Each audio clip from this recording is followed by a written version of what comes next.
Tiempo y espacio, realidades alteradas, el multiverso reacciona al multiverso capítulo 3, ¿quién vas a llamar? Cazafantasmas 1984.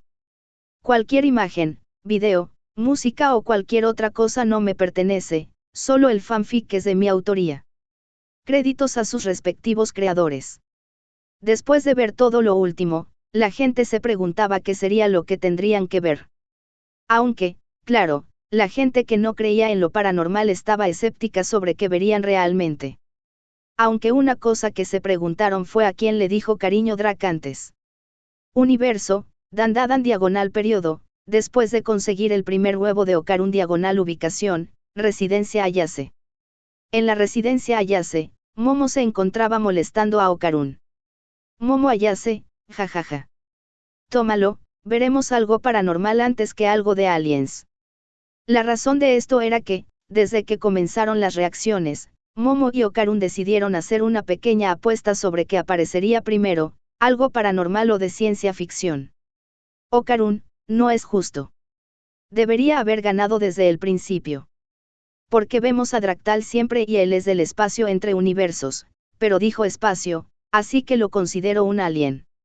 Momo Ayase, sí, pero él mismo dijo que es un demonio, así que es algo paranormal. Sakou y la turboabuela veían esto con unas gotas de sudor bajándoles por la cara al ver al par peleando por lo que ellas consideran algo demasiado infantil. Universo, Danny Phantom diagonal periodo, T1E10, después del concierto diagonal ubicación, Casa de los Fenten, laboratorio. En el laboratorio Fenten, Danny y sus amigos se encontraban regresando a unos fantasmas a la zona fantasma. Tucker, vaya, saben. Me pregunto qué tipo de fenómeno paranormal veremos. Sam, bueno, dijo que veríamos a quienes llamar para ese tipo de situaciones. Tal vez sería a nosotros o a los padres de Danny. Danny, que regresaba a su forma humana, respondería. Danny, saber, lo dudo mucho. No hacemos esto hace mucho, además, mis padres tampoco es que hayan tenido muchas llamadas como para ser considerados la primera opción. La conversación seguiría un rato hasta que la pantalla se volvió a encender. Dentro de la pantalla. La escena seguiría siendo la misma que antes de que Draktal la terminara, solo que ahora el peluche estaría sentado en el escritorio, dando la espalda a la cámara. Drak, ¿y entonces? ¿Quieres quedarte viendo la reacción conmigo? Aunque no se oyera nada, Draktal actuaría como si alguien le hablara, aunque también se daría cuenta de que ya estaba transmitiendo. Drak, oh, lo siento. No los vi, debí activar la cámara antes de tiempo. Oh, qué modales los míos. No los presenté. Estos son mis pequeños ayudantes, que seguro recordarán cuando les instalaron las pantallas. Sus nombres son Fizz-Pies. Los creé robándome un cargamento de peluches de cierto avaricioso, luego utilicé algo de mi sangre y artes oscuras, como nigromancia, para darles conciencia. Fuera de la pantalla. Al oír todo lo que hizo Draktal para darles vida a los Fizz-Pies, los mundos que usaban magia se preocuparon por el hecho de que él supiera usar artes oscuras, sobre todo la nigromancia, ya que sabían que ese tipo de magia era demasiado peligrosa. Dentro de la pantalla. Drak, bueno, dejando a este de lado, ahora les presentaré a la persona más importante en toda mi vida. Y así, Draktal movería al Fizz-Pie, revelando que tapaba a una pequeña demonio de piel rojiza, no más grande que una taza. Su ropa consistía en un pantalón negro con zapatos negros, un chaleco sin mangas negro y una camisa blanca de manga larga. Tenía un corbatín morado con un corazón en el centro. Su cabello era muy alborotado pero con forma, con dos cuernos negros con líneas blancas muy delgadas. Sus ojos eran grandes y amarillos. Su cola era muy fina y con una punta de flecha con una raya blanca en la punta. Además, sus dedos eran negros, en comparación con todo su cuerpo, que era mayoritariamente rojo. Aunque ella ni siquiera estaría viendo la pantalla, ya que estaba más concentrada en comer una galleta. Aunque ella ni siquiera estaría viendo la pantalla, ya que estaba más concentrada en comer una galleta. Drak, les presento a Alice, mi esposa y la IMP más tierna y dulce de todo el infierno. Fuera de la pantalla. ¿Qué? Fue la reacción general de todo el mundo ante la revelación de que Draktal tenía esposa, más aún en cierto infierno porque era una IMP. Mucha gente se preguntó cómo era posible, ya que no había ningún indicio de que él estuviera casado. Aunque los más pervertidos solo tenían una duda en la cabeza, ¿cómo lo harán por la diferencia de tamaño?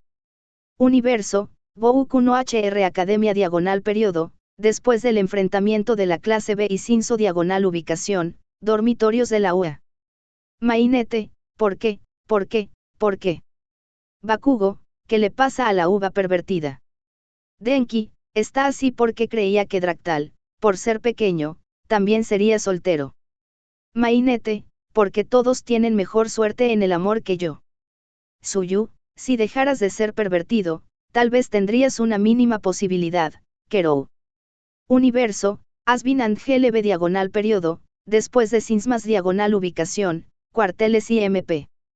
Blites, vaya, pero qué buenas cogidas ha de tener esa chica. Estolas, ¿por qué lo dices? Blites, por favor, ¿ya viste la diferencia de tamaño? Seguro que, cuando se la cogen, le llega al cerebro. Aunque, bueno, también puede que Draktal tenga pene de bebé, como Moxie. Moxie, ay, por favor. No tengo pene de bebé. Blites, hasta que no me lo muestres, no sabré si es cierto. Moxie, nunca le mostraría mi pene, jefe. Millie, por favor, ayúdame con esto. Diría esperanzado Moxie, esperando que su esposa lo ayudara a cambiar de tema, aunque notó que ella no se encontraba en la recepción. Mientras tanto, Millie estaba en la cocina del edificio, comiendo un bote de mantequilla de maní, ya que estos últimos días había comenzado a tener antojos de embarazada. Estolas, bueno, dejando de lado el tema del tamaño de Moxie, me pregunto cómo una IMP logró casarse con él. Blites, de hecho, tienes un muy buen punto. Los IMP pequeños no son tan comunes, sobre todo porque la mayoría de la gente no piensa que sean muy atractivos o que puedan tener sexo con gente de tamaño normal. Dentro de la pantalla.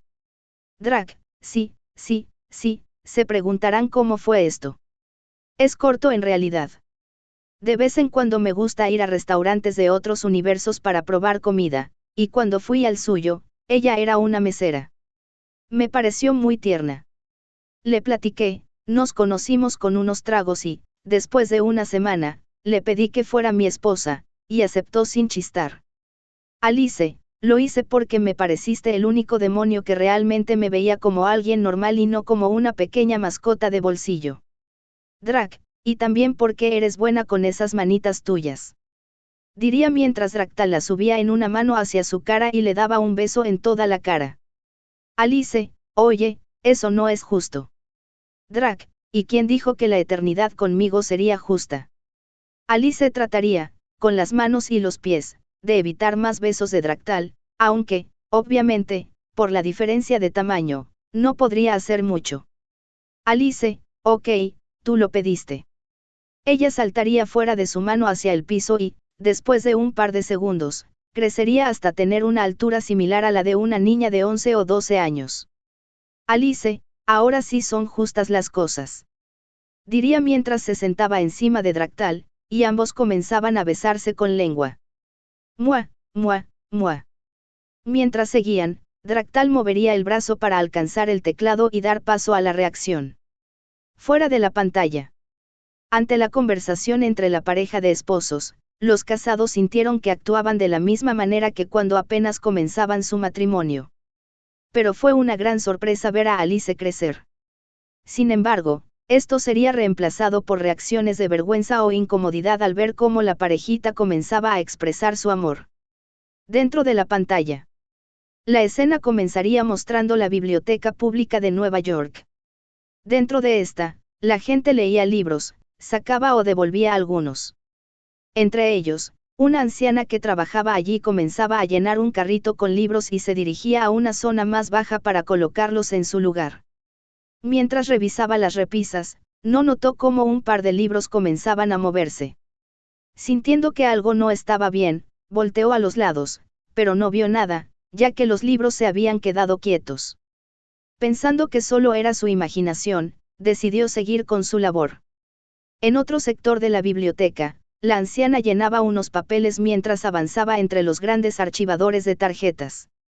De repente, las gavetas comenzaron a abrirse solas y las tarjetas salieron disparadas por los aires. Asustada, salió corriendo entre los estantes, tratando de hallar la salida. Al llegar a una esquina, se encontró con algo que la hizo gritar de terror, mientras una luz intensa y un aire paranormal la envolvían por completo.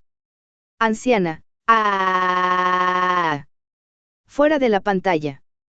Al principio, todos pensaron que no había nada paranormal, solo una anciana trabajando. Pero al notar cómo los libros y las tarjetas salían volando, muchos comenzaron a preocuparse por ella. Y al ver lo que parecía ser un ataque final, el miedo se apoderó de quienes observaban. Dentro de la pantalla. La escena nos transporta al Departamento de Psicología de la Universidad de Columbia, donde se ve una puerta que conduce a una sala de investigación de estudios paranormales, dirigida por los doctores Agon Spengler, Ray Stantz y Peter Venkman. Sin embargo, en la puerta, con pintura roja, está escrito, Venkman arde en el infierno. Dentro del laboratorio, el Dr. Venkman realiza un experimento con un chico y una chica para probar su capacidad de adivinar figuras en tarjetas sin verlas. Durante la prueba, solo le da descargas al chico, mientras coquetea con la chica. Finalmente, el joven, harto de ser el único que recibe descargas, se marcha molesto. Peter se acerca a la chica, pero no puede hablar mucho más, ya que Ray entra apresurado a la habitación. Molesto por la interrupción, Peter confronta a Ray y le pregunta si no podía regresar en una hora. Ray, sin darle importancia, le responde. Ray, Pete, hoy a la 1:40 de la tarde, en la sede central de la Biblioteca de Nueva York, 10 personas reportaron una aparición vaporosa de torso completo flotando. Hizo volar libros de los estantes y asustó a una pobre bibliotecaria. Peter, sin mucho entusiasmo, sugiere que Ray vaya solo. Sin embargo, Ray lo convence de acompañarlo, explicándole que las lecturas PKE superaron la escala máxima, lo que podría ser la prueba definitiva de la existencia de lo paranormal. Antes de salir, Peter se despide de la chica, asegurándole que le gustaría volver a verla. Ya fuera del laboratorio, Peter y Ray se dirigen a la biblioteca mientras conversan. Una vez dentro, encuentran a Agon, quien está usando un estetoscopio para escuchar una mesa.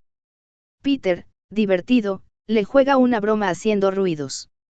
Poco después, los tres se encuentran con el administrador de la biblioteca, quien les pide que resuelvan el problema de manera rápida y silenciosa. Peter, no sabría decirle si podemos hacerlo, porque no sabemos qué estamos buscando. Ahora, los tres entrevistan a la anciana bibliotecaria, quien aún está alterada por lo sucedido y comienza a relatar los hechos. Mientras tanto, Agon usa su equipo para detectar rastros de la presencia paranormal, y Peter, con escepticismo, le hace preguntas a la anciana, sugiriendo que todo podría ser una alucinación senil.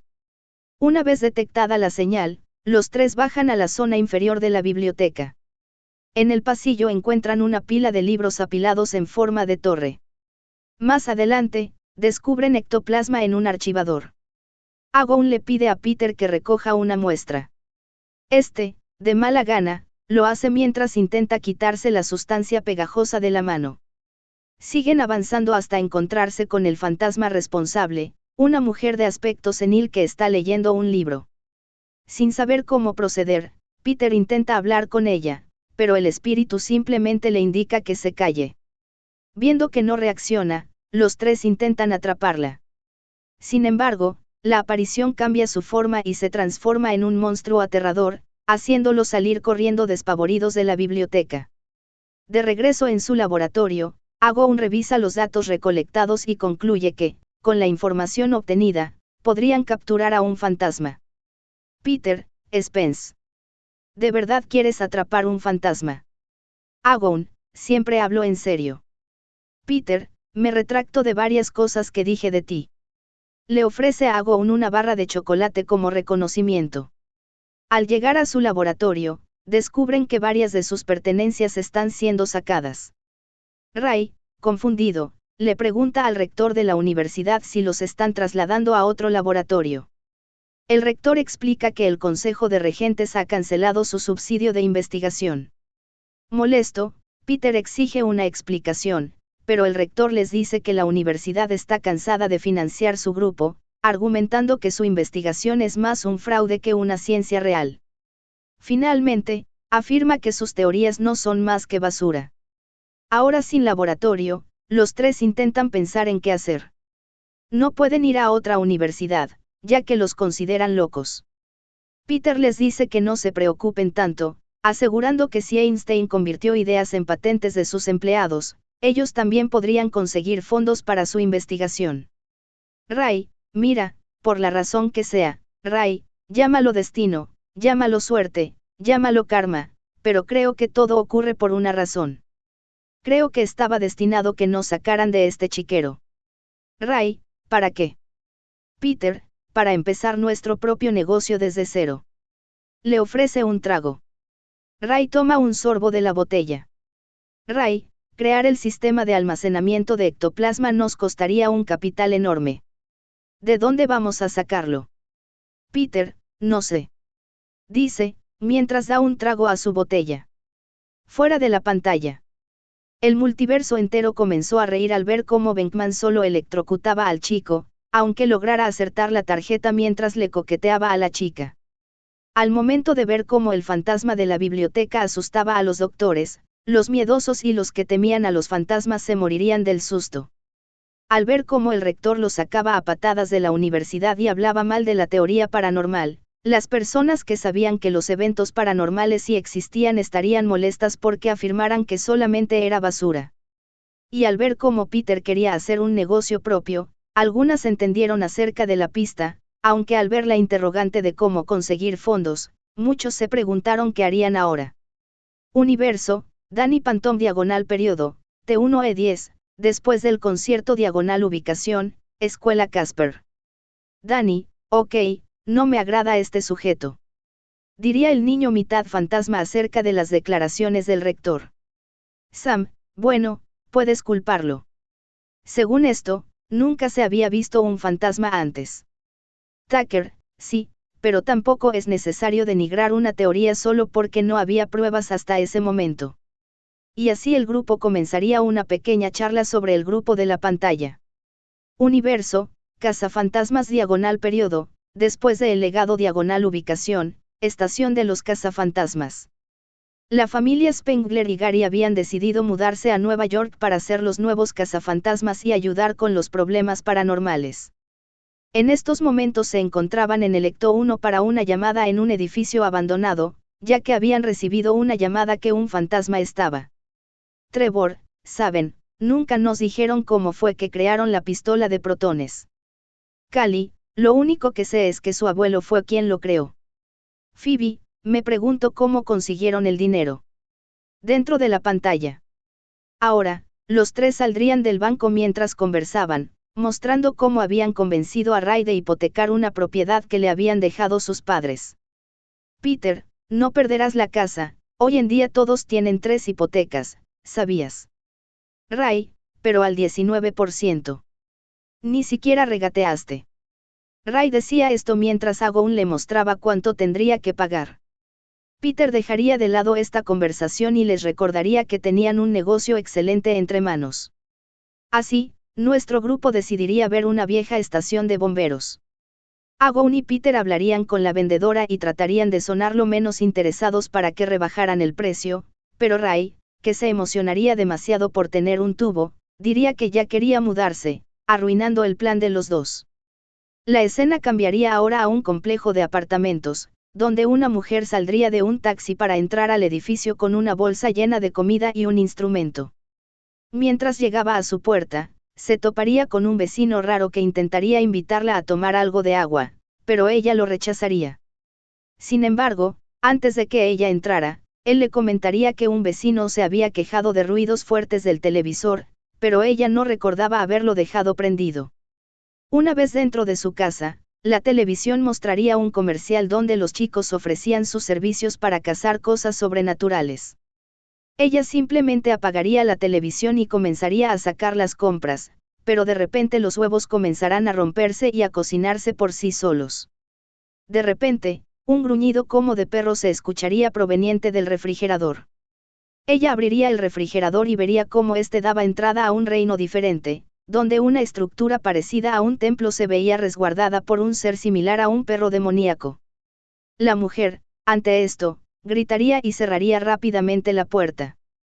Fuera de la pantalla.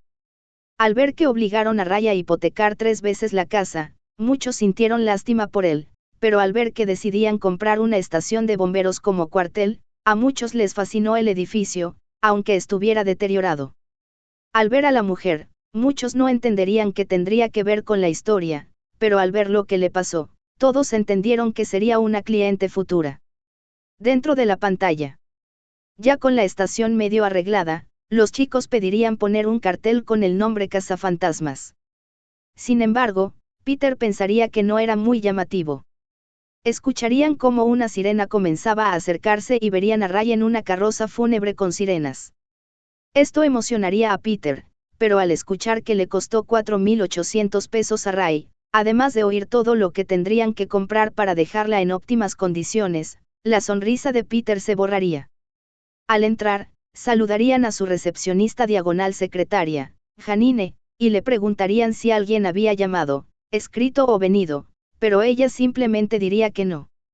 Peter se iría a su oficina, que estaba detrás de ella. En ese instante, Agon saldría debajo del escritorio de Janine, arreglando un par de cables.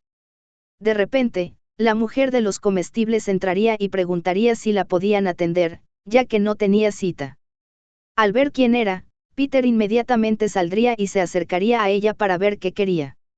Ella diría su nombre, Dana Barrett, y comentaría todo mientras daba más detalles, como que al final escuchó que la criatura mencionó Suul y que llevaba 2 días sin ir a su apartamento. Mientras ella decía todo esto, los demás estarían haciendo pruebas para ver si no había ningún residuo de algún tipo. Aunque todos no pensarían que fuera algo paranormal, Ray diría que iría al ayuntamiento para ver los planos del edificio y ver si había tenido alguna noticia pasada relacionada con turbulencias psíquicas, mientras Agon trabajaría en investigar qué significaba Suul, y Peter iría con Dana a su apartamento para ver qué podían encontrar. Ahora, en el departamento de Dana, Peter comenzaría a rociar todo el lugar con un aparato, esperando encontrar alguna señal de algo, mientras comenzaba a sacarle conversación a Dana. Mientras seguían, se moverían a la cocina, donde todo seguía igual. Peter abriría el refrigerador, pero notaría que todo era normal. Dana, al ver eso, se sorprendería y diría que eso no estaba allí antes, y que no entendía qué pasaba, pensando que estaba loca. Peter trataría de convencerla de que tal vez solo era una alucinación del estrés, aunque ella le pediría que se marchara. Él comenzaría a coquetearle, diciéndole que se había enamorado de ella, pero ella lo negaría y lo sacaría de su apartamento. Ahora, de regreso en la estación de bomberos, los chicos comerían comida china. Peter, por nuestro primer cliente. Ray, por el primero. Dirían, levantando sus latas de soda, mientras seguían conversando. Janine recibiría una llamada de un cliente que los pediría para sacar una entidad. Janine, tenemos uno. Así que presionaría un botón que activaría la alarma de incendios, donde todos bajarían por los tubos para dirigirse a vestirse. Una vez todos listos, se subirían a la carroza ya reparada, con una placa que decía Ecto 1, y saldrían disparados hacia su destino, el cual sería el Seawick Hotel. Fuera de la pantalla. Universo, Cazafantasmas diagonal periodo, después de El legado diagonal ubicación, edificio abandonado. Phoebe, vaya, sí que era una porquería el Ecto 1 antes de arreglarlo. Cali, rayos. Se gastaron todo el dinero en muy poco tiempo. Trevor, wow, qué rápido los llamaron. Oigan, ahora que lo pienso. Ese no es el hotel al que el señor Winston nos dijo que no nos acercáramos. Así, ellos recordarían que, cuando llegaron a Nueva York, Winston les había dicho que no podían acercarse al Seawick, ya que después de la segunda vez que lo destruyeron, habían tenido una demanda que les prohibía acercarse al hotel. Nota del autor, para entender lo último, yo tomo como canon el juego de 2009, ya que en él se regresa al Seawick y causan más destrozos, por eso me invento que el hotel los demandó por daños. Dentro de la pantalla. Una vez adentro, el gerente les informaría de su problema, explicando que llevaban años lidiando con esa presencia, pero que era tranquila hasta hace un par de horas. Ahora, los huéspedes del piso 12 estaban aterrorizados. Así, los chicos irían por el elevador. Dentro de este, Ray mostraría algo de preocupación porque nunca habían probado los equipos de protones, aunque Peter intentaría calmarlo, pero terminaría preocupándolo más. Una vez en el piso 12, todos comenzarían a caminar tratando de escuchar algo. Al oír un ruido, dispararían sus rayos, pero le darían a un carrito de limpieza que empujaba la mucama. Todos se disculparían y decidirían dividirse para abarcar más terreno. Mientras avanzaban por diferentes lugares, Ray encontraría al fantasma, un ser verde y gordo que se atragantaba con comida. Él intentaría atraparlo, pero su rayo fallaría y el espectro escaparía. Peter lograría encontrarlo, pero se quedaría quieto. Al verlo así, el fantasma se lanzaría contra Peter y lo llenaría de ectoplasma. Agon llamaría por radio preguntando dónde estaban. Ray le contaría lo sucedido, lo que emocionaría a ambos por la oportunidad de tomar muestras. Agon avisaría que el fantasma se dirigió al salón de baile, donde los esperaría. Una vez allí, los tres dispararían sus rayos tratando de darle, pero el fantasma los evitaría. Después de esto, Agon recordaría un detalle crucial sobre las mochilas de protones. Agon, no crucen los rayos. Peter, ¿por qué? Agon, sería muy grave. Peter, ¿cómo muy grave? Agon, imagina la vida como la conocemos deteniéndose de repente y cada molécula del cuerpo explotando a la velocidad de la luz. Ray, inversión protónica total. A esto, Peter les diría a los chicos que se movieran a los lados. Así, dando órdenes de disparar a cada uno, comenzarían a tratar de atrapar al fantasma. Ray pediría hacer espacio para colocar la trampa, y así Peter y Agon sujetarían al fantasma con sus rayos, acercándolo poco a poco hacia ella. Finalmente, lograrían atraparlo. Aunque el gerente estaría molesto por todos los daños, al final les pagaría, y los chicos se irían contentos tras atrapar su primer fantasma. Fuera de la pantalla.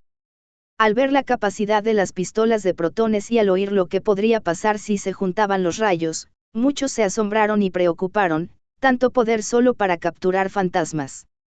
Pero esos pensamientos serían reemplazados por la alegría de ver cómo atraparon al fantasma. Universo, Betelgeuse diagonal periodo, después de la película diagonal ubicación, Casa Dietz. Después de todo el intento de Betelgeuse de volver a casarse con Lydia, y del intento del chico fantasma de intercambiar lugares con su hija, Lydia había decidido tomarse un par de meses lejos de la televisión para pasar más tiempo con Astrid, para despejarse y mejorar más su vínculo de madre e hija. Lydia, si existieran aquí, nos hubiéramos ahorrado mucho tiempo. Astrid, sí, pero si los hubiéramos llamado no hubiéramos vuelto a ver a papá, y no habría conocido el más allá. Lydia, me pregunto si no habrá otras personas que hicieran lo mismo. De repente, un ruido en la cocina llamaría la atención de las dos. Desde ahí, en bata y usando pantuflas, estaría el bioexorcista Betelgeuse. Betelgeuse, por favor, sus rayitos apenas podrían tocarme con mis movimientos. Ah, y me terminé la leche. Diría mientras en su mano sostendría un plato de escarabajos bañados en leche que comería como cereal, mientras se iba por el pasillo. Desde que Lydia tuvo la pesadilla acerca del bebé, Betelgeuse había estado apareciéndosele más veces de lo acostumbrado, además de que también había estado acosando a Astrid cuando salía, aunque las conversaciones entre ellos siempre giraban sobre los gustos de Lydia y sobre qué cosas había hecho durante estos últimos años. Astrid, entonces, ¿cómo funciona esto? ¿Él siempre está aquí siguiéndote o solo se aparece cuando se le da la gana? Lydia, siéndote sincera, ni yo tengo idea. Dentro de la pantalla. Ahora regresaríamos al apartamento de Dana, donde estaría haciendo ejercicio mientras oía las noticias, donde hablaban sobre que las apariciones sobrenaturales habían aumentado. Se mostraría cómo ahora los chicos tendrían más trabajos, siendo reconocidos hasta saliendo en los periódicos. Así se vería cómo, por toda la ciudad, los muchachos cazaban fantasmas y la gente los amaba. Pasarían los días hasta que un hombre decidió aplicar para trabajar con ellos, siendo este Winston Sedemore. Al toparse con los chicos, estos lo contratarían sin chistar, así que Ray le diría que lo acompañara al sótano. Ahora, en otra parte de la ciudad, Peter buscaría a Dana, que salía de un ensayo de la orquesta sinfónica. Este se acercaría y le comentaría que Agon habría encontrado el significado de Suul. Peter, viene de un semidios adorado hace 6000 AC por los. ¿Qué palabra? Dana, hititas. Peter, hititas, los mesopotámicos y los sumerios. Dana tomaría el papel con la información y vería una parte que le llamaría la atención. Dana, Suul era el favorito de Gosar. ¿Quién era Gosar? Peter, Gosar era muy importante en Sumeria. Dana todavía no entendería por qué estaría en su refrigerador, y Peter diría que tal vez podrían reunir información cenando el jueves a las 9, aunque esto sería solo una excusa para salir con ella.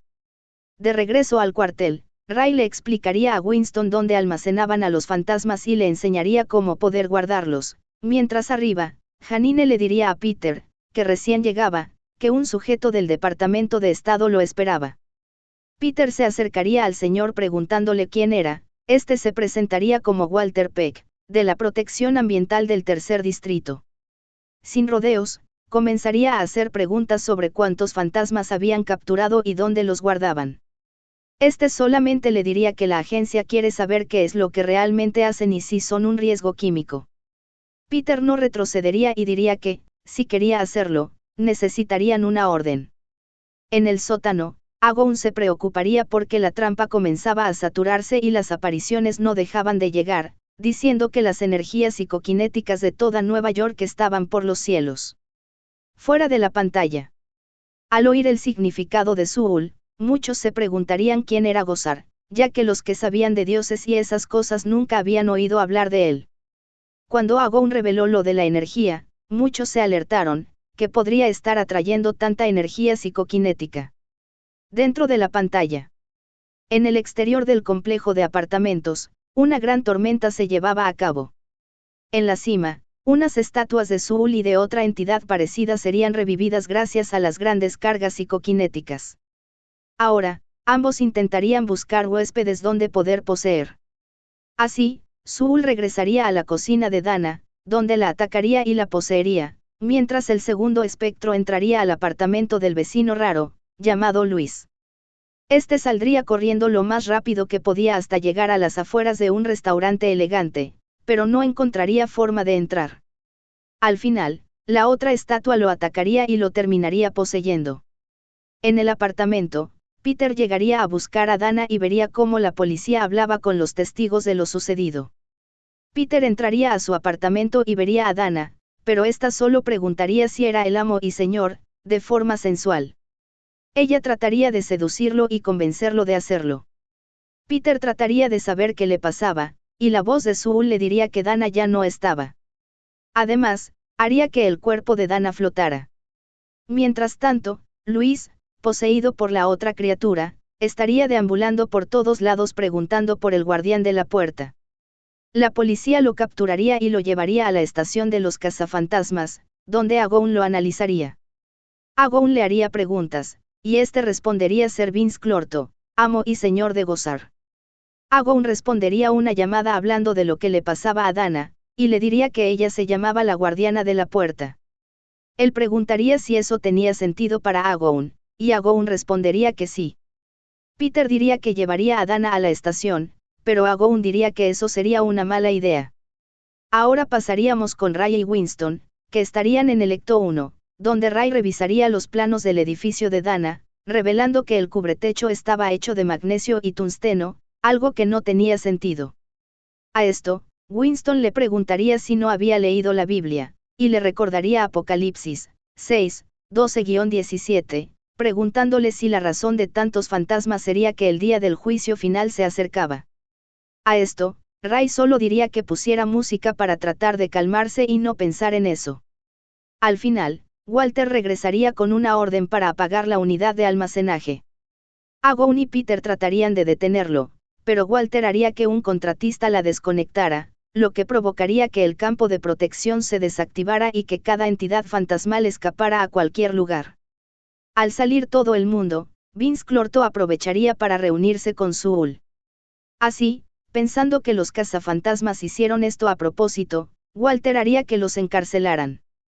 En la cárcel, los chicos hablarían sobre los planes del edificio, y Ray explicaría que, por los elementos con los que fue construido, el edificio había sido diseñado para funcionar como una antena superconductora para atraer turbulencias espirituales, revelando que Dana vive justo debajo de la mayor concentración de esto. Agon agregaría que el creador del edificio fundó una sociedad secreta para adorar a Gozar, realizando rituales para imitar el final del mundo. Antes de que pudieran planear qué hacer, el alcalde ordenaría que los sacaran de la celda para hablar con ellos. Mientras tanto, en el edificio, Vince Clorto y Zuul se encontrarían y tendrían relaciones para abrir el paso a Gozar. De vuelta con el alcalde, todos tratarían de pensar en qué hacer. Peter diría que los únicos que podrían solucionar esto eran ellos. El alcalde les daría el visto bueno y ordenaría que las fuerzas armadas escoltaran a los cazafantasmas hasta el edificio. Una vez en la cima, Vince Clorto y Zuul terminarían de abrir el portal para Gozar y abandonarían los cuerpos de Dana y Luis. Al abrirse las puertas, Gozar saldría de su templo. Peter le diría a Ray que intentara convencerlo de regresar a su reino. Gozar, tú eres un dios. Ray miraría a Peter, tratando de ver qué hacer, a lo cual este solo movería los hombros, sin saber qué decir. Ray, no. Gozar, entonces, mueran. Así, Gozar lanzaría un rayo que mandaría a volar a los chicos. Ahora, enojados, los cuatro volverían a ponerse frente a Gozar, prepararían sus cañones de protones y dispararían, pero Gozar daría un salto ágil, evitándolo, y desaparecería, para luego decir al aire que eligieran la forma de su destructor. Peter les gritaría que no pensaran en nada, pero la voz anunciaría que ya había sido elegido. Peter reclamaría que ninguno había pensado en nada y todos responderían que no habían elegido nada, excepto Ray. Peter miraría a Ray con enojo y le preguntaría qué había hecho. Ray, nervioso, admitiría que se le había salido un pensamiento. Así, los cuatro mirarían a lo lejos y verían un ser gigantesco completamente blanco. ¿A quién voy a engañar? Es la mascota de los malvaviscos, el hombre malvavisco. Fuera de la pantalla.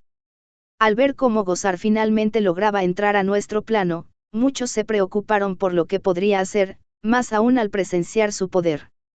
Al ver que decidiría que los cazafantasmas eligieran a su destructor, muchos no pudieron evitar palmearse la cara al ver lo que Ray invocó. Universo, cazafantasmas diagonal periodo, después de el legado diagonal ubicación, Rise Cult Books. Podcast, vaya, entonces por eso odias a los pequeños. Ray, sí, tuve pesadillas después de ese día, y dejé de comprar malvaviscos. Dentro de la pantalla. El terror de los ciudadanos era enorme, huyendo del hombre malvavisco mientras éste se acercaba al edificio. Los chicos le dispararían, haciendo que se incendiara, pero aún así comenzaría a escalar. Agon daría una idea, como la puerta de Gozar podía abrirse en ambos sentidos, solo tendrían que revertir el flujo de partículas cruzando los rayos. Peter recordaría que él mismo había dicho que eso era una mala idea. Agon, con toda la calma del mundo, respondería que había una posibilidad de que no murieran en el proceso. Así, todos comenzarían a juntar sus rayos, dirigiéndolos directamente a la puerta del templo de Gozar. Con el flujo revertido, todo explotaría, mandando a la entidad de Gozar de regreso a su reino, no sin antes llenar todo de malvavisco derretido. Todos se levantarían adoloridos pero a salvo, cubiertos de malvavisco. Se reunirían, y, mientras tanto, Zuul y Vince Clorto se habrían transformado en piedra, que sería destruida, revelando a Luis y Dana completamente ilesos. Peter tomaría en brazos a Dana, mientras Luis preguntaba. Luis, ¿quiénes son ustedes? Ray, somos los cazafantasmas. Luis, pagan impuestos. Así, todos bajarían del edificio, no sin antes Winston gritar al aire. Winston, amo este lugar. Todos los ciudadanos aplaudirían a los cazafantasmas, reconociéndolos como héroes y alabándolos como los salvadores de Nueva York. Subirían al Ecto 1 y se dirigirían a la estación para descansar. Fuera de la pantalla. La gente de todos los universos celebró la derrota de Gozar y el valiente acto de los cazafantasmas. Todos estaban emocionados ante la gran explosión, y especialmente al ver cómo Walter quedaba cubierto por una tonelada de malvavisco. Dentro de la pantalla. Vemos a Draktal y Alice sentados, Drak en una silla, Alice sentado en sus piernas, ambos comiendo palomitas. Alice, fue genial. Diría levantando los brazos. Drak, sí que lo fue, cariño. Aunque Gozar fuera destruido, recuerden que todos los fantasmas fueron liberados, pero eso no importa ahora. Bien, espero que les haya encantado esto. Ahora, su siguiente pista, veremos a alguien crear la perfección. La cúspide de los alimentos. El sándwich perfecto. Tiempo antes de la reacción, 36 minutos. Fuera de la pantalla. Ante lo dicho por Draktal, muchos se decepcionaron, esperaban una reacción algo más épica o emocionante. Aunque, para los amantes de la comida, esto despertó bastante interés. El sándwich perfecto. Eso tenían que verlo. Fin del capítulo.